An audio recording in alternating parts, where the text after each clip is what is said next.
Alright everybody, welcome back to my YouTube channel. This is the Jordan Report and I am your host, Robert Jordan. Everyone please remember to like, subscribe, and share. Alright, I always wanted to do a report on climate change. I never got around to doing it, but I finally got around to doing a report on climate change. Because I know a lot of young people are confused about what they're hearing from, especially from AOC and Greta Thunberg, and they're, believe it or not, they're the third generation of these people. I'll show you where it all came from. But anyway, they're telling the young people not to have children and making all these crazy predictions about the world ending in 12 years and stuff like that.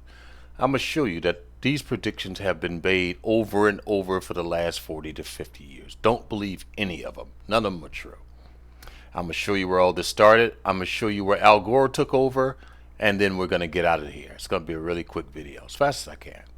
Anyway, this article is back from 2015. This is the actual man who started what we know as climate change. Farewell to the man who invented climate change. Okay? This was back in December 2015. Okay?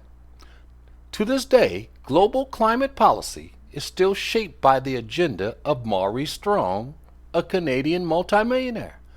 How many of us ever heard of Maurice Strong? Especially young people today.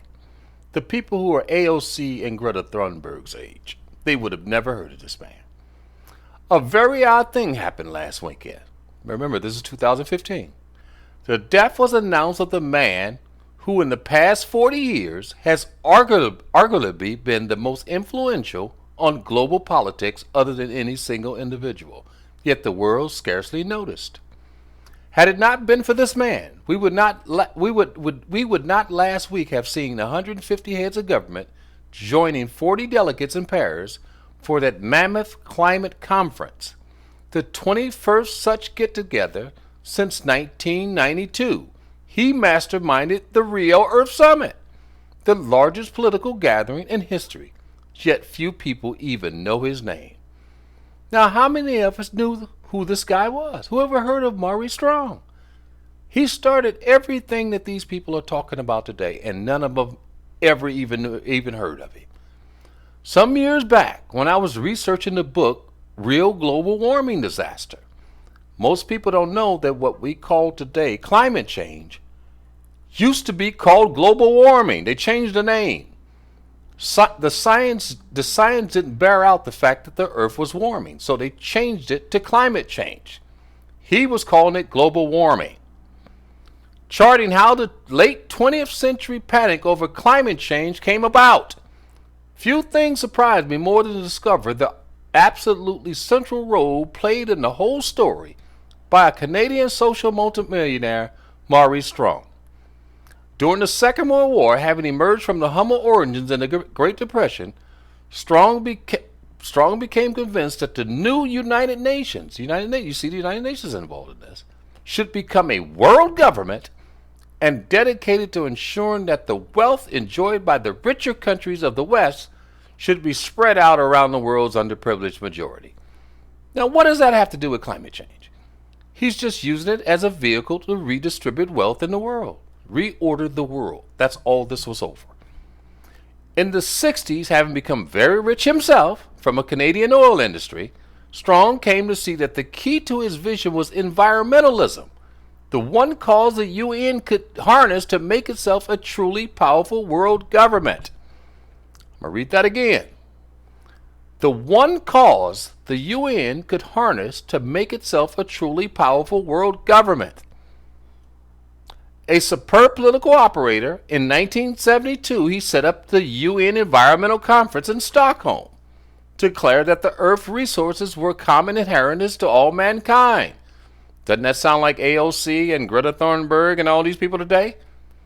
They should no longer be exploited for the benefit of a few countries at the expense of poorer countries across the globe. To pursue this, he began founding director of the new agency, the UN Environmental Program. And in the 80s, he took up the cause of a tiny group of international meteorologists who had become to believe that the world faced catastrophic warming. Remember that. This started off as global warming, not climate change. In 1982, UNEP sponsored this little group in setting up the UN Intergovernmental Panel on Climate Change, the APCC.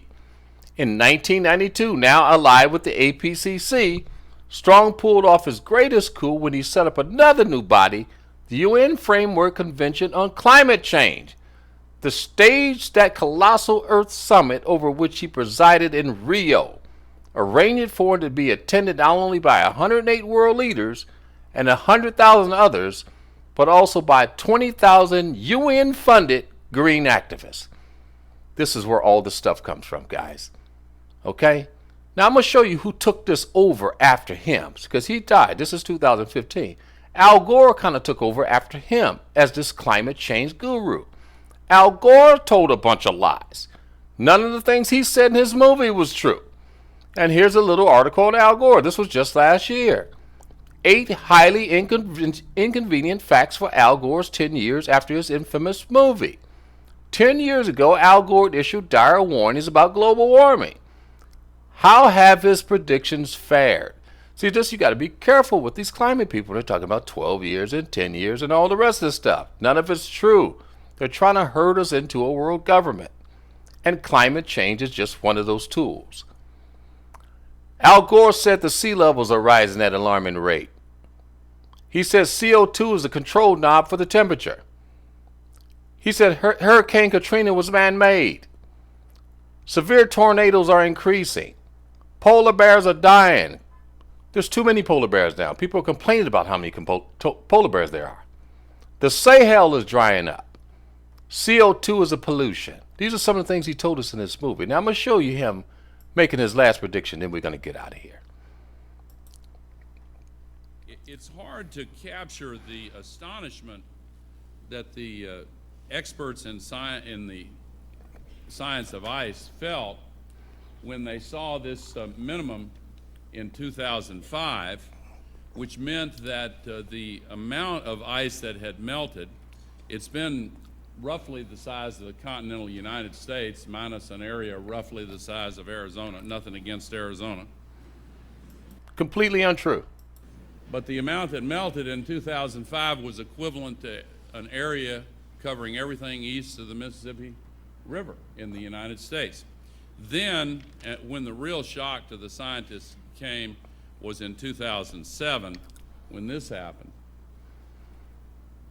Their phrase was, it fell off a cliff.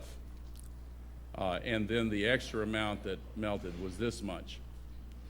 Now this covers the area of ice. It does not cover the volume of the ice, and Bob Carell referred to this. The U.S. Naval Postgraduate School has a team that integrates the U.S. Navy's nuclear submarines that go under the ice cap and satellite measurements that are calibrated to work with it. And based on that, they said actually 2008 had a smaller minimum, probably, than 2007. And these are figures that are fresh. I don't know if they've been, I don't know when they were released, but I just got them yesterday from Dr. Václav Maslowski at the Naval Postgraduate School. And this is the volumetric record of the ice. And some of the models suggest to Dr. Maslowski that there is a 75% chance that the entire North Polar ice cap during some of the summer months could be completely ice-free within the next 5 to 7 years. And Bob used a figure of 2030. And the volumetric analysis leads this Dr. Maslowski to make that. Okay, none of that was true. We could move on because none of that was true. And so we know that when these people make these predictions, they're talking about 12 years and don't have children and all the rest of this stuff, we have to know where all this stuff started.